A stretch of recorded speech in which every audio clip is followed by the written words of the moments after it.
একটা সময় আসবে যখন বেঁচে থাকা না, বুক টান করে আবু সাঈদের মতো মরার জন্য রেডি হতে হবে। একটা সময় আসবে, আল্লাহর রাসূল বলেছেন যে তখন মৃত্যুর জন্য আগায় যেতে হবে, কারণ সময়টা এত ভয়ঙ্কর হবে যে অমন ভয়ঙ্কর পরিবেশ জীবনের বিনিময়ে হলেও ওই পরিবেশ সুন্দর বানানোর জন্য রক্তদান করতে হবে, এবং জীবনের বিনিময়ে হলেও আল্লাহর পছন্দের সেই পরিবেশ যেটা হারিয়ে যায় সেটাকে প্রতিষ্ঠা করতে হবে। আল্লাহর রাসূল বলেন কিছু কিছু বিষয় আসার আগে তোমরা মৃত্যুর জন্য প্রস্তুত হয়ে যাও, অর্থাৎ বুক টান করে বাতিলের সামনে প্রয়োজনে দাঁড়ায় যাও, কিন্তু অন্যায়কে প্রতিষ্ঠা হইতে দিবা না। যে সকল 6টা বিষয় জমিনে আসার আগেই আল্লাহর রাসূল সাল্লাল্লাহু আলাইহি ওয়াসাল্লাম মৃত্যুর জন্য প্রস্তুত হতে বলেছেন, তাড়াতাড়ি করতে বলেছেন। অর্থাৎ নবী বলেন 6 জিনিস আসার আগে তোমরা মরে যাও। তার ভেতরে একটা হলো ইমরাতাস সুফাহা, দুষ্ট লোকরা নেতা হওয়ার আগে তোমরা মরে যাও, কারণ দুষ্টরা যদি নেতা হয় সমাজে শান্তি শৃঙ্খলা দূর হয়ে যায়, অশান্তি প্রতিষ্ঠা পায়। আর দুষ্ট লোক নেতা হলে তাদের নেতৃত্ব যখন চলে যায় তখন তাদেরকে নিকৃষ্ট হালতে পলায়ন করতে হয়। পরিবেশ দেখলে ওইটা বোঝা যায় লোকগুলা আসলে ভালো ছিল নাকি দুষ্ট ছিল, এটা তখন পরিবেশ দেখলে বোঝা যায়। অশিক্ষিতরা নেতা হওয়ার আগে, দুষ্টরা নেতা হওয়ার আগে তোমরা মৃত্যুর সফর তাড়াতাড়ি করো। ইমরাতাস সুফাহা, অর্থাৎ রক্ত দিবা কিন্তু দুষ্ট নেতৃত্ব প্রতিষ্ঠা হইতে দিবা না, কারণ দুষ্টরা নেতা হলে সমাজ দুষ্ট হয়ে যাবে, সমাজের মানুষ দুষ্ট হয়ে যাবে। আল্লাহর রাসূল বলেন বাদিরু সিত্তাম বিল মাউত, আল্লাহর নবী বলেন 6 জিনিস আসার আগে মৃত্যুর জন্য তোমরা তাড়াতাড়ি করো। তার একটা হলো ইমরাতাস সুফাহা,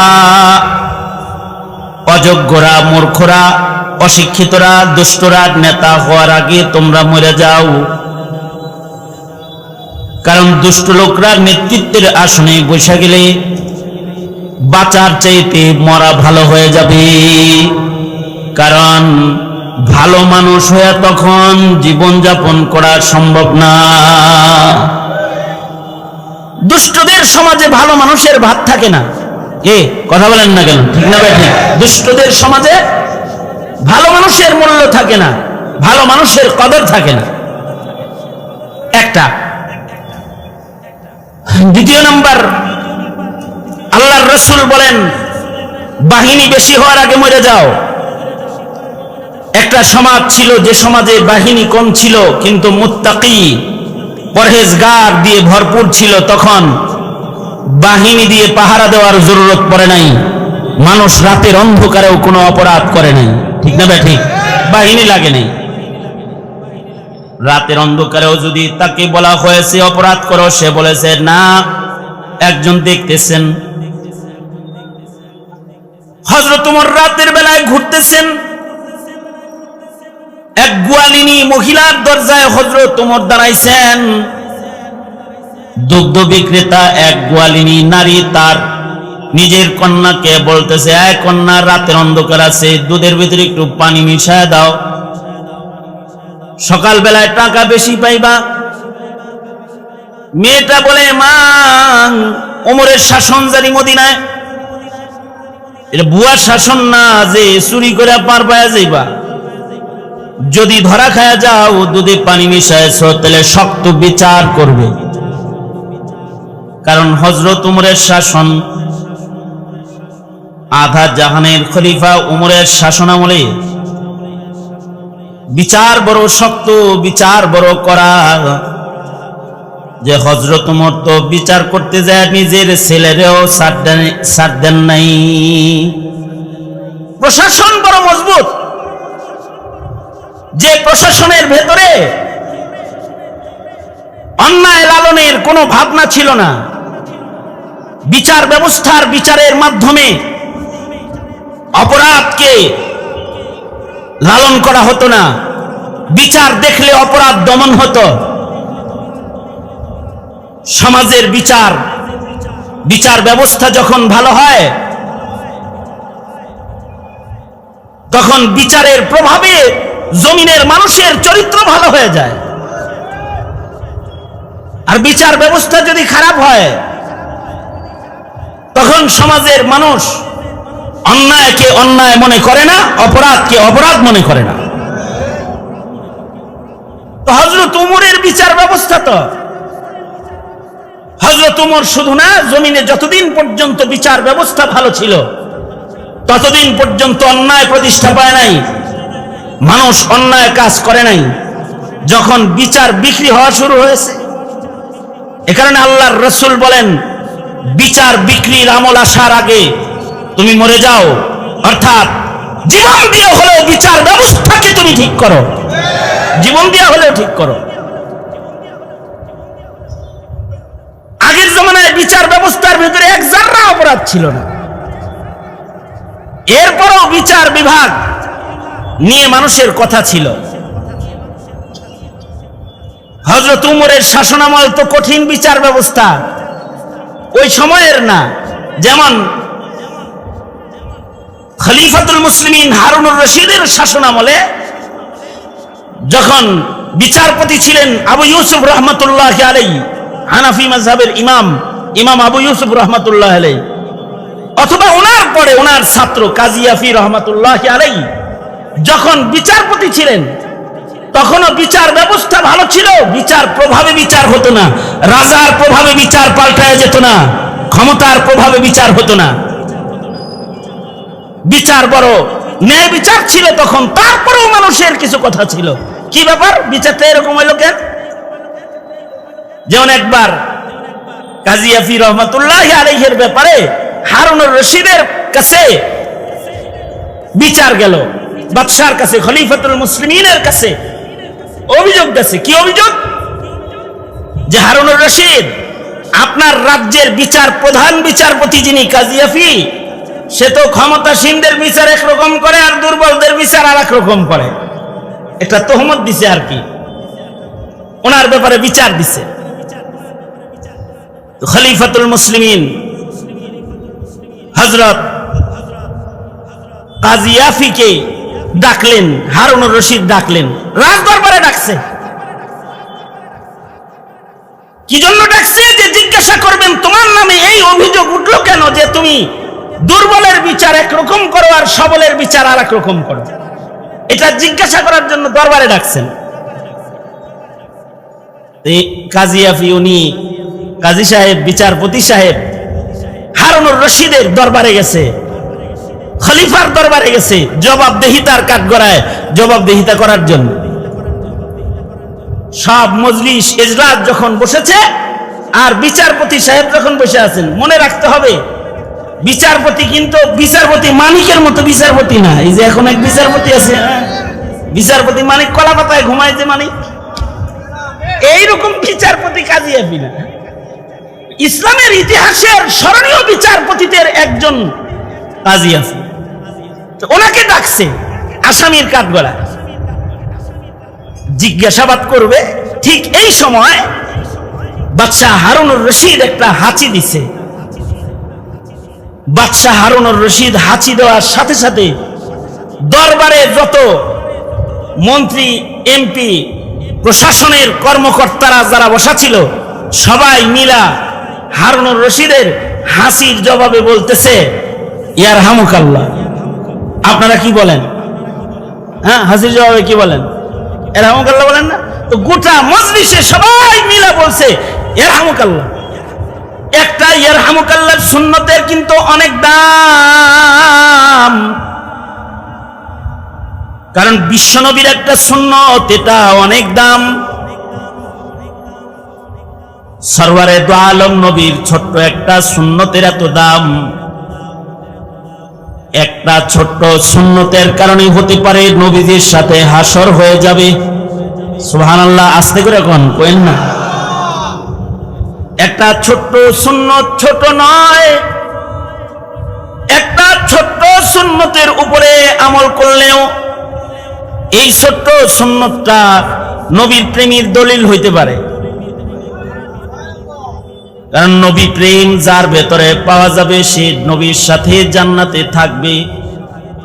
আল্লাহর রাসূল বলেন, আলা রাসূলুল্লাহি সাল্লাল্লাহু আলাইহি ওয়াসাল্লাম, মান আহাব্বা সুন্নতি ফাকাদ আহাব্বানি ওয়া মান আহাব্বানি কানা মাই ফিল জান্নাহ। আল্লাহর রাসূল বলেন, যে আমি নবীর সুন্নতকে ভালোবাসলো সে যেন আমাকে ভালোবাসলো। সুন্নতকে ভালোবাসা এটা কেমন যেন নবীকে ভালোবাসা। আর যে সুন্নত ভালোবেসে নবীকে ভালোবাসলো, সরকার বলেন কানা মাই ফিল জান্নাহ, সে আমি নবীর সাথে জান্নাতে থাকবে। তাহলে নবীজির একটা ছোট সুন্নত সমাদৃত নাকি ছেড়ে দিতে হবে? এটাকে সমাদর করতে হবে, এটার উপরে আমল করতে হবে। উম্মত থাকবে সুন্নত থাকবে না, এটা আল্লাহর পছন্দ না। উম্মত থাকবে সুন্নত থাকবে না, এটা আল্লাহর পছন্দ না। আল্লাহ তাআলা সুন্নতের মাধ্যমে উম্মতকে ক্ষমা, মাগফিরাত, দয়া, মায়া দেওয়ার ওয়াদা করেছেন। এ কারণেই আল্লাহ পাক বলেন, কুল ইন কুনতুম তুহিব্বুনাল্লাহ, কুল ইন কুনতুম তুহিব্বুনাল্লাহ ফাত্তাবিউনি ইউহিব্বুকুমুল্লাহ ওয়া ইয়াগফির লাকুম যুনুবাকুম ওয়াল্লাহু গফুরুর রহিম। হে বন্ধু, আপনি বলে দেন, তোমরা যদি আল্লাহর ভালোবাসা চাও, আল্লাহকে যদি ভালোবাসতে চাও, তাহলে তোমরা আমি নবীর সুন্নত মানো। যদি আমার ইত্তিবা করে আমার সুন্নতের অনুসরণ তোমরা করো, তাহলে আল্লাহর ওয়াদা ইউহিব্বুকুমুল্লাহ, মহান আল্লাহ তোমাদের ভালোবাসবেন। আল্লাহ তোমাদেরকে শুধু ভালোবাসবেন তা না, ইগফির লাকুম যুনুবাকুম, সুন্নত মানলে পরে আল্লাহ তাআলা সুন্নতের আমলের বদলায় তোমার গুনাহ মাফ করবেন। আল্লাহু আকবার, জোরে করে বলেন। তাহলে সুন্নতের মাধ্যমে শুধু আল্লাহর ভালোবাসা হয় না, ক্ষমাও হয়, মাগফিরাতও হয়, গুনাহও মাফ হয়। আল্লাহ তাআলা সুন্নতের উপর আমলকারীর গুনাহ মাফ করেন। আল্লাহ গফুর, আল্লাহর নাম, আল্লাহ পাকের শান শুধু গফুর নামের শান না, আল্লাহ পাক রহিম, আল্লাহ পাক দয়ালু। শুধু ক্ষমা করবেন তা না, দয়ালু মালিক দয়া করবেন। কি দয়া করবেন? আল্লাহ তাআলা দয়া করে নিজের কাছে আল্লাহ তাআলা জান্নাতে বান্দাকে জায়গা দান করবেন। এটা সুন্নতের বদলায় যাদের কাছে সুন্নত ভালো লাগে তাদের আল্লাহর পুরস্কার এগুলো। সমাজে মুসলিম হিসেবে পরিচয় দিয়ে বসবাস করো, আর সুন্নত ভালো লাগে না, দাড়ি টুপিরে গালি দাও, তুমি মুসলমানের বাচ্চা হয়ে এমনকি আচরণ তোমার ভেতরে শোভা পায় না। তুমি দাড়ি টুপিরে বলো, তিরস্কার করে বলো, এগুলো তো সব মৌলবাদী, এগুলো সব জঙ্গি। দাড়ি টুপি দেখলে পরে বিভিন্ন গালমন্দ করো, কাঠমোল্লা বলো। সুন্নতের কদর থাকা চাই। একটা সুন্নতের অনেক দাম, একটা রাহমাতুল্লাহর অনেক দাম, একটা বিসমিল্লাহর অনেক দাম। যেমন যে কোনো কাজ করবে বিসমিল্লাহ পড়া সুন্নাত। এই যে মুখে উচ্চারণ করলো বিসমিল্লাহ, এইটার অনেক দাম। খানা খাইতেছে বিসমিল্লাহ, পোশাক পরতেছে বিসমিল্লাহ, ঘরে ঢুকতেছে বিসমিল্লাহ, ঘর থেকে বের হইতেছে বিসমিল্লাহ, ঘরে তালা দিতেছে বিসমিল্লাহ, চুলা ধরাইতেছে বিসমিল্লাহ। ছোট্ট সুন্নতের আমল মুখে বের করা, এইটা যদি কেউ না করে তাহলে রাসূল নারাজ হয়। শুধু বুড়ারা না করলে নারাজ হয় তা না, ছোটরা না করলেও নারাজ হয়। এক ছোট্ট বাচ্চা রাসূলের সাথে বসেছে, একই দস্তরখানে খানা খাওয়ার জন্য বসছে নবীজির সাথে। হাদিসে আছে ছোট্ট একটা বাচ্চা নবীর সাথে দস্তরখানে বসছে খানা খাইতে। আল্লাহর রাসূল সাল্লাল্লাহু আলাইহি ওয়াসাল্লামের পাশে বসে বাচ্চাটা খাবার শুরু করছে। আল্লাহর নবী খানা শুরু করার আগেই বাচ্চাটা ডানাত ধরে ফেলেছে। ধৈরার নবীজি বলে, কুল বিসমিল্লাহ। আল্লাহর রাসূল বলেন, এই বাচ্চা খাও, আল্লাহর নামে খাও, আগে বিসমিল্লাহ কও তারপরে খাও। আপনার আমার সন্তানরে ধরি না, বাবার সাথে বসে সন্তানরা খানা খেতেছে, বাবার কোনো খেয়াল নাই আমার এই সন্তানটা বিসমিল্লাহর সুন্নত আমল করছে কি করে নাই, এটা খেয়াল করার মতো মেজাজ হয় নাই। হুদাই আশিক রাসূল, নবীর প্রেমিক, আশিক রাসূল হিসাবে বড় গলায় আশিক রাসূল দাবিদার, কিন্তু সুন্নতের বালাই নাই। সন্তান পাশে খানা খাইতেছে, সুন্নতের আমল করছে কিনা দেখে নাই। কিন্তু আল্লাহর রাসূলের সামনে ছোট্ট একটা বাচ্চা খানা খাইতেছে, নবী বাচ্চার হাত আটকাইছেন ধইরা, খাইস না আগেই। আল্লাহর রাসূল বললেন, কুল বিসমিল্লাহ, খাও, বিসমিল্লাহ বলে খাও। আল্লাহু আকবার জোরে করে বলেন, বিসমিল্লাহ বলে খাও, কারণ বিসমিল্লাহ বলে খাইলে বরকত হয়। বিসমিল্লাহ বলে খাইলে খানার উপরে রহমত বর্ষণ হয়। এমনকি এক রাওয়ায়াতে আছে, বিসমিল্লাহ বলে খাইলে যে খাবারটা আমি খাই, বর্তনটা যেটা থাকে এটার থেকে জিন্নাতরা খানা খায়, হাড্ডি যেটা এটা থেকে জিন্নাতরা খানা খায়। আল্লাহর রাসূল বলেন, বিসমিল্লাহ বলে খানা খাইলে জিন্নাতদের হাড্ডির ভেতরে আল্লাহ তাআলা বরকত দান করে, খাওয়ার ভেতরে যে ঝুটাটা আমি ফেলে দিলাম এটার ভেতরে বরকত হয়। আল্লাহর রাসূল সাল্লাল্লাহু আলাইহি ওয়াসাল্লাম তো শুধু মানুষের নবী না, জিনদেরও নবী। মক্কাতুল মুকাররমাতে আল্লাহর রাসূলের কাছে 2 বার জিন্নাতরা এসে দল ধরে কালেমা পড়ে মুসলমান হয়েছে। সূরা জিন নাজিল হয়েছে জিনদের কর্মকাণ্ডের স্মরণে। জিন্নাতরা নবীজির কোরআনে কারীমের তিলাওয়াত শুনে মুসলমান হয়ে গেছে। এক জিন নবীজিকে বলে কি, এরপরে মদিনাতুল মুনাওয়ারাতে আল্লাহর রাসূল সাল্লাল্লাহু আলাইহি ওয়াসাল্লাম 6 বার আল্লাহর রাসূলকে জিনেরা দাওয়াত দিয়ে নিজেদের বাড়িতে, আপনারা যেমন আপনাদের বাড়ি আমাগরে আনছেন না, নবীজিকে 6 বার জিনেরা দাওয়াত দিয়ে হেগর বাড়িতে নিছে, তাদের রাজ্যে নিছে, তাদের মাহফিলে আল্লাহর রাসূলকে নিয়ে তারা বসাইছে। এবং আল্লাহর রাসূল সাল্লাল্লাহু আলাইহি ওয়াসাল্লাম 6 বার জিনদেরকে বয়ান করতে জিনদের রাজ্যে গেছেন।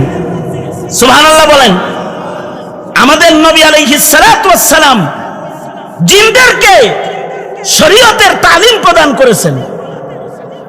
যখন ওই জিনদের রাজ্যে আল্লাহর রাসূল গেছেন, ওই সময় জিনেরা আল্লাহর রাসূলকে বলে কি, ওগো আল্লাহর নবী, আপনার উম্মতেরা যে খানা খায় তাদেরকে বিসমিল্লাহ বলতে বললেন, বিসমিল্লাহ বলে খানা খাওয়ার ব্যাপারে আরো বেশি উৎসাহ দিয়েন। কারণ কি?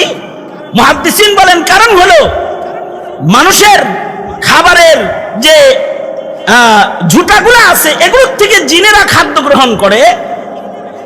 অর্থাৎ আপনি আমি হাড্ডি চিবায় যে হাড্ডিটা ফেলে দেই, এই হাড্ডিটা যত্রতত্র না ফেলে সুন্দর জায়গায় ফেলার নির্দেশ। কারণ হলো এই হাড্ডির উপরে যখন জিনের নজর পড়ে, আল্লাহ তাআলা এই হাড্ডিটাকে আবার গোশতের দ্বারায় আল্লাহ তাআলা হৃষ্টপুষ্ট করে তার খাবার হিসেবে তার সামনে পেশ করে। এর থেকে তারা খাবার খায়।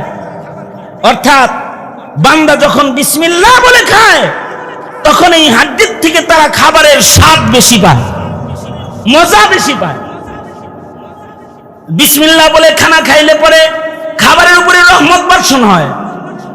আর যারা খানা খাওয়ার সময় ছোট্ট সুন্নত বিসমিল্লাহ বলে না, তাদের খাদ্যের উপরে রহমত বর্ষণ হয় না।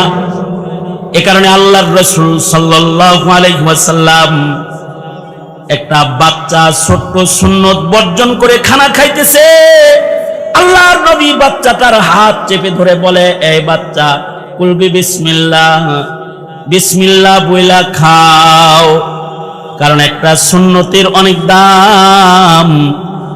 আল্লাহর রাসূল বলেছেন, আখিরি জমানায় যারা একটা সুন্নতের আমল করবে, আল্লাহ তাআলা একটা সুন্নতের আমলের বদলায় তাদেরকে গলা কাটা শহীদের সওয়াব দান করবে।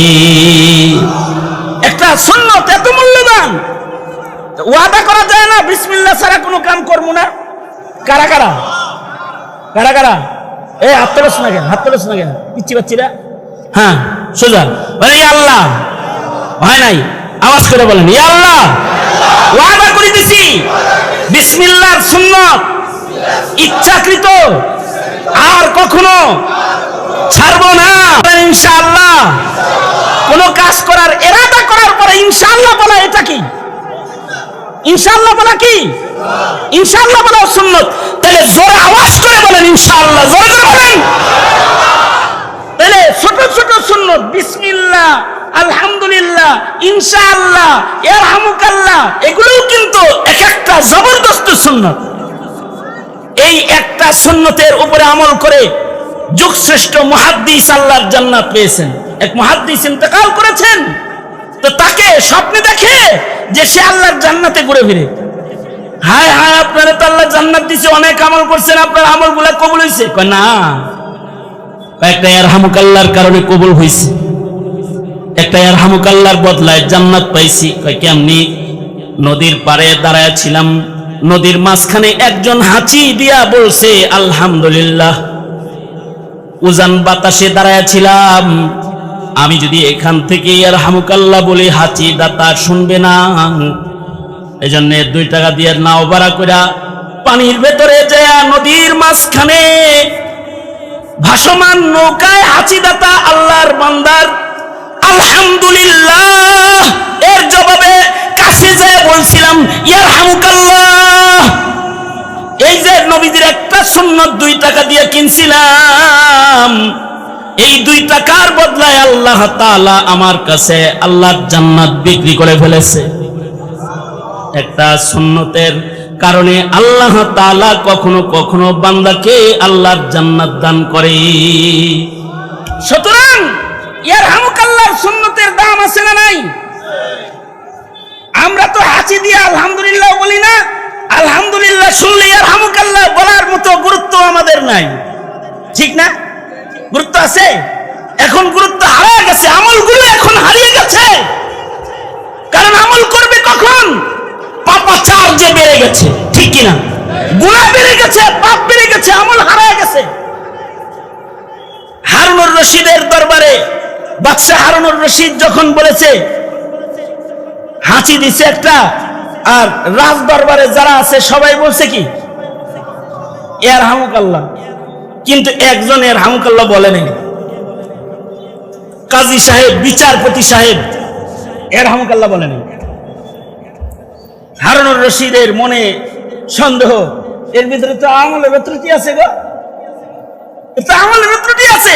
সবাই ইয়ারহামুকাল্লাহ বললো, হেদি বললো না, তেজ বিচার যেটা আসছে এর একটা যৌক্তিকতাও আছে। তাইলে সাথে সাথে ভাবলেন বিচারের জিজ্ঞাসাবাদ পরে করমনি, আগে জিজ্ঞাসা ইয়ারহামুকাল্লাহ বললো না কেন? হারুনুর রশিদ বলে, কাজী বিচারপতি ইমাম ইয়াফি রহমাতুল্লাহি আলাইহি বলতেছে, এই তুমি ইয়ারহামুকাল্লাহ বললে না কেন? ইয়ারহামুকাল্লাহ কেন উচ্চারণ হলো না? তো কাজী সাহেব কয়, আপনি তো আলহামদুলিল্লাহ বলেন নাই, আপনি হাঁচি দিয়ে আলহামদুলিল্লাহ তো বলেন নাই। কয় হ্যাঁ, আমি তো বলি নাই।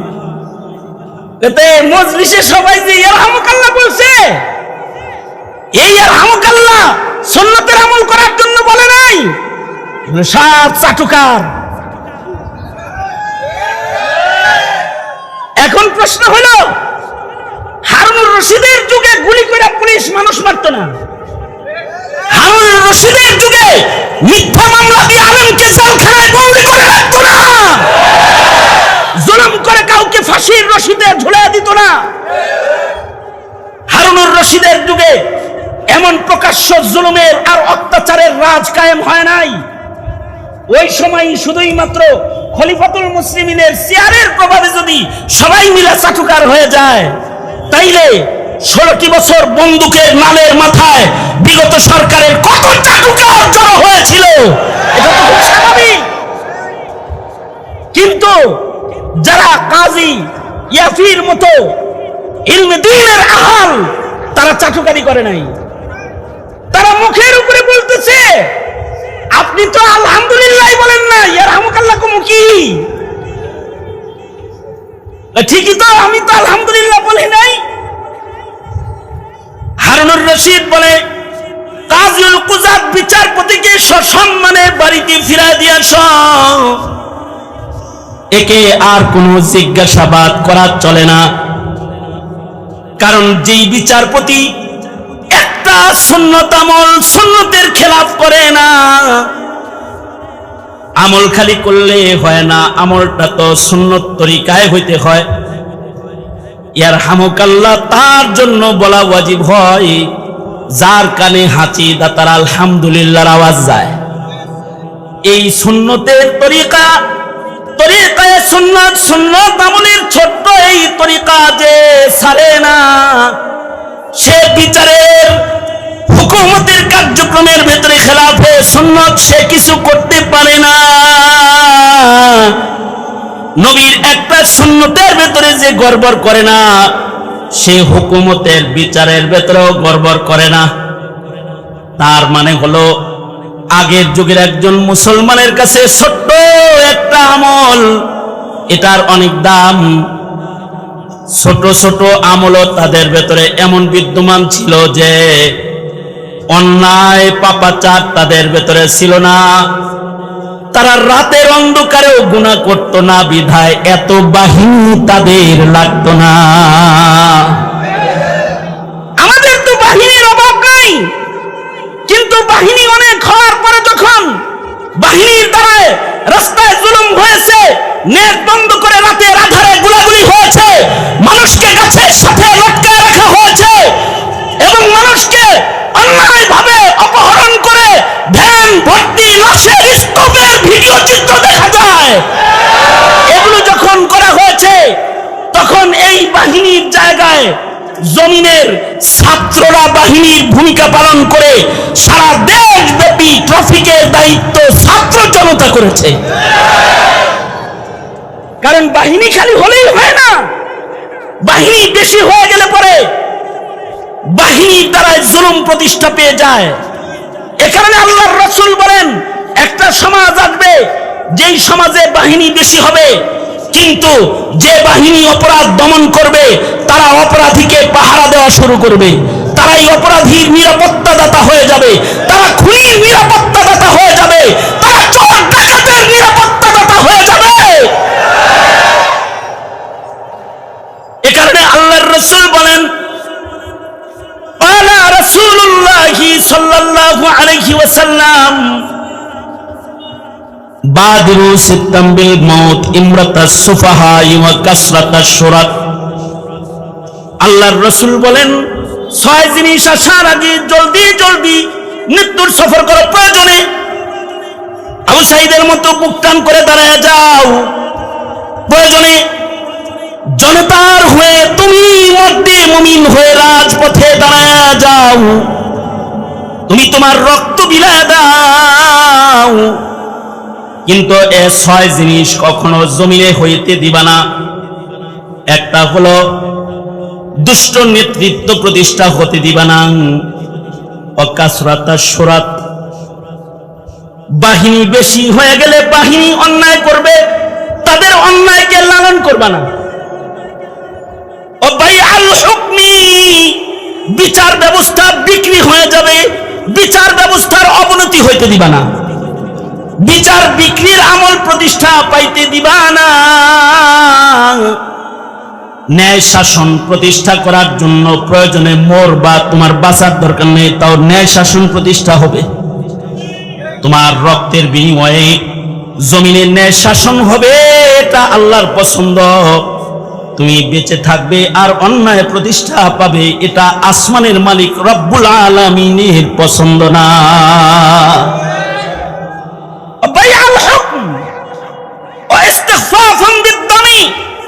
আল্লাহর রাসূল বলেন, একটি সমাজ আসবে যে সমাজে রক্তের মূল্য নষ্ট হয়ে যাবে, রক্ত সস্তা হয়ে যাবে। হিসাব করে দেখেন, জমানাটা এমন চলে আসছে, এই জমানায় মদের দাম আছে কিন্তু মানুষের গায়ের রক্তের দাম নাই। আওয়াজ করে বলেন, আওয়াজ করে বলেন, ঠিক না ঠিক করে বলেন। ওই 90-এর দশকেও যদি ফিরে যাই, কত বছর আজ থেকে 90-এর দশক? 33-34 বছর।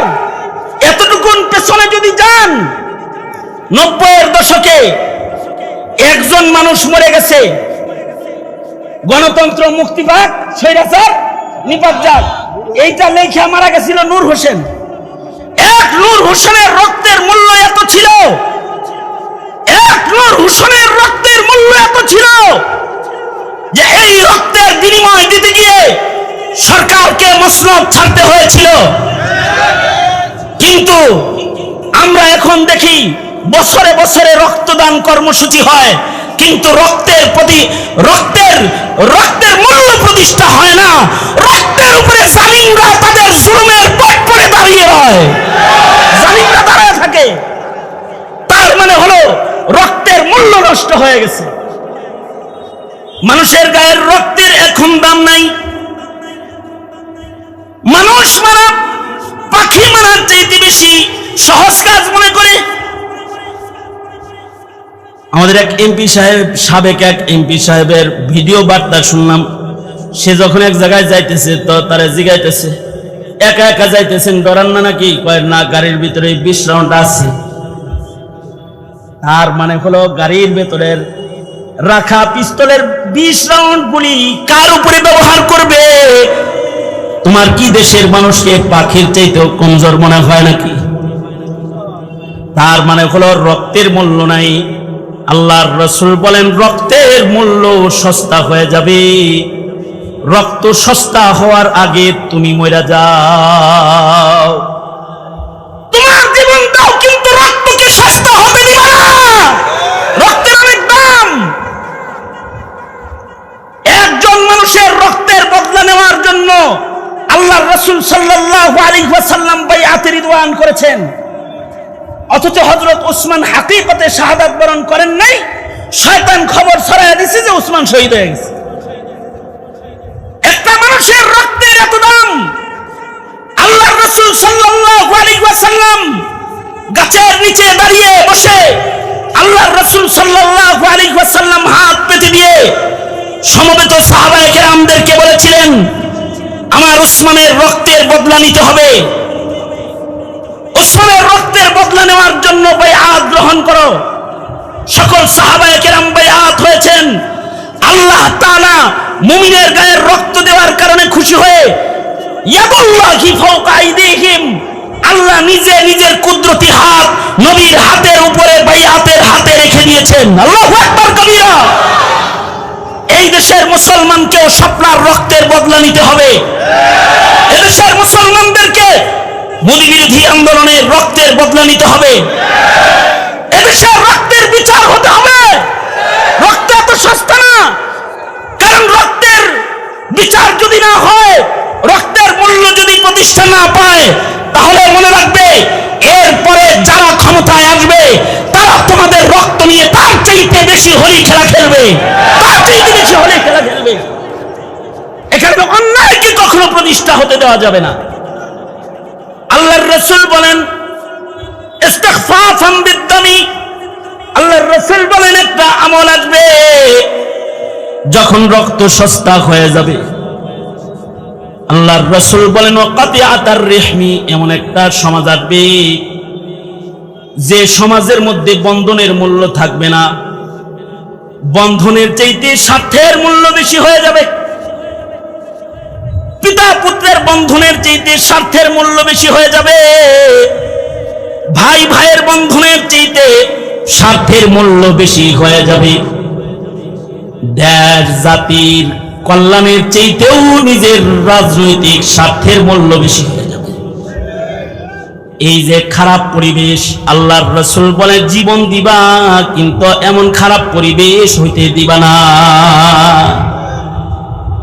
আল্লাহর রাসূল বলেন লাস্ট কথা নবীজির, বলে একটা সমাজ আসবে যখন ওয়ানাশাইয়াত্তাখিযুনাল কুরআনা মাযামিরা ইউকাদ্দিমুনাহুম ইউগান্নিহিম ওয়া হুয়া আকাল্লু মিনহুম ফিকহান।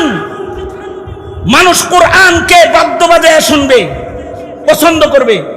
বয়াতিরা শরীয়ত মারফতের ওয়াজ করে, টুনটুনা টুন বাজায়, এই পাবলিক শুনে। আবার কি কথা বলেন না কেন? শুনে না? শরীয়তের মারফতের কথা কয়, দোজক জান্নাত জাহান্নামের কথা কয়, বাদ্য বাজায় কয়, এইটা কি পছন্দ করে? কিন্তু আল্লাহওয়ালারা তালা ভুলা জবানে যে কথাগুলো কয় সেগুলোকে তারা পছন্দ করে না। অথবা এমন এমন মানুষ দিনের কথা কয়, তাছাড়া এই হিজবুত তাওহীদের লিডার যেটা আস্ত একটা মূর্খ শয়তান, ও ইসলামের কথা কয়, ইমানের কথা কয়, ওর কথা শুনতে যায়। ইউকাদ্দিমুনাহুম ইউগান্নিহিম ওয়া হুয়া আকাল্লু মিনহুম ফিকহান, তাদের ফিকহি কোনো যোগ্যতা নাই, শরীয়ত বলার মতো কোনো ইস্তেহাদাত তাদের নাই, সূরাতুল ফাতিহা সোজা করে বলার মতো যোগ্যতা শক্তি তাদের নাই, অথচ তারা ইসলামের কথা কয়। এমন পরিবেশ যদি কায়েম হয়ে যায়, তখন আলেম জেলখানায় থাকবে আর জাহেলরা দোয়া মোনাজাত ইমামতের মসনদ দখল করবে।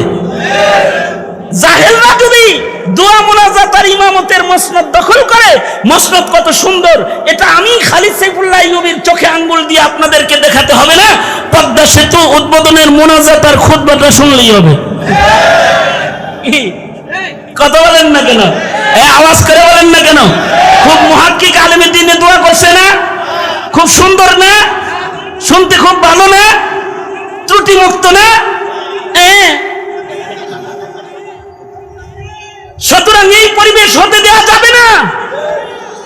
সুতরাং হে ছাত্র জনতা, হে মধ্যে মুমিনেরা, তোমাদেরকে বলবো, স্বাধীনতা যেমন অর্জন হয়, স্বাধীনতাকে রক্তের বিনিময়ে রক্ষা করতে হয়।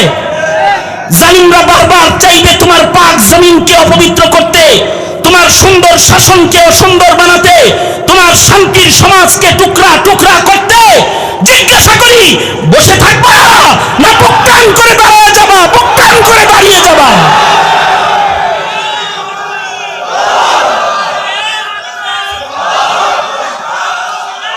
এইটাও আল্লাহর রাসূলের সুন্নাত। এটা কার সুন্নাত? জোরে আওয়াজ করে বলেন, আরো জোরে আওয়াজ করে বলেন। সুতরাং নবীজির সিরাত ও সুন্নতের দ্বারায় সমাজকে ঢেলে সাজাবো, অন্যায়ের প্রতিরোধ করব, ইনশাআল্লাহ তৈয়ার আছি তো। উম্মতের উলামায়ে কেরাম জেলে না ময়দানে নেতৃত্বে থাকবে, উলামারা যেদিকে ডাক দিবে সেদিকে চলবেন ইনশাআল্লাহ। বলেন, উলামারা যেটাকে বলবে হালাল সেটা বাইয়িন হালাল মেনে চলবেন, উলামারা যেটাকে বলবে হারাম এটা বাইয়িন হারাম তার থেকে বেঁচে থাকবেন ইনশাআল্লাহ। তৈয়ার আছেন কারা কারা? হাত তুলে দেখান আল্লাহকে। আল্লাহ কবুল আর মঞ্জুর করুক, আমিন বলেন। দুইজন মুরব্বী পাশে রেখে এই গভীর রাত পর্যন্ত আপনারা বসে আছেন। আমি এই প্রচন্ড গরমের দিনে লম্বা করে কোনো কিছু বলতে চাই না, শুধু এতটুকুন বলতে চাই, পরিস্থিতি পরিবেশ যে কোনো কোরবানি আমাদেরকে আহ্বান করবে, আমরা সে কোরবানি দিতে প্রস্তুত থাকব। বর্তমান যারা সরকার পরিচালনা করছেন তাদেরকে বলবো, উলামায়ে কেরামের অধিকার আরো ফিরিয়ে দিন। উলামায়ে কেরামের মিথ্যা মামলাগুলো যা রয়েছে এগুলো তুলে নিন। ঠিক কিনা? জোরে আওয়াজ করে বলেন, তুলে নিন। উলামায়ে কেরামদেরকে দ্বীনি কথা বলার, দ্বীনি পরিবেশ কায়েম করে দিন। জাতি পাহারা দেওয়ার জন্য বাহিনী লাগবে না, তাকওয়াল্লাহ এ জাতির পাহারাদারি করবে ইনশাআল্লাহ, ইনশাআল্লাহ। ঠিক কিনা? জোরে আওয়াজ করে বলেন। আর নামাজ কাজা করবো না ইনশাআল্লাহ।